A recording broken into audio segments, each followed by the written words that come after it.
అదేవిధంగా నేను ఎప్పుడూ ఒక మాట నమ్ముతాను. అదేంటంటే మనల్ని మనం ఎప్పుడు తిట్టుకోవద్దు. అండ్ తక్కువ చేసి చూడొద్దు. ఎందుకంటే ఆ పని చేయడానికి బయట ఎంతోమందున్నారు. ఇంతమంది మూర్ఖులు నిలబడి మనం ఎప్పుడు తప్పు చేస్తామా, లేకపోతే మన గురించి ఏదో ఒకటి బ్యాడ్‌గా మాట్లాడదామని ఉంటారు.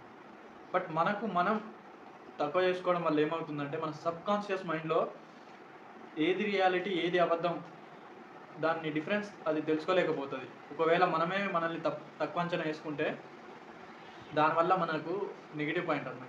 సో, ఎప్పుడో ఒకసారి అంటే అది యాక్సెప్ట్ చేస్తుంది. మనల్ని మనం తక్కువ చేసుకుంటే ఆహ్, అలా అది అవును నా వల్ల కాదేమో అని అది అలా దాన్ని ట్రైన్ చేసుకొని ఇక మనము అదొకటి నెగెటివ్ పాయింట్‌గా మనకు మారిపోతదన్నమాట లైఫ్‌లో. సో, కాబట్టి మిమ్మల్ని మీరు ఎప్పుడు తక్కువ చేసుకోకండి. అండ్ ఈ జర్నీలో నాతో ఉండండి. నేను మిమ్మల్ని ఒక సక్సెస్‌ఫుల్ పర్సన్‌గా మార్చడానికి ట్రై చేస్తాను.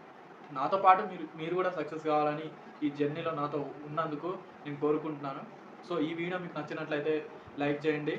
ఇలాంటి వాల్యూ యాడ్ చేసే వీడియోని మిస్ అవ్వకుండా ఉండాలంటే నా ఛానల్‌ని సబ్స్క్రైబ్ చేయండి. Rule number 28.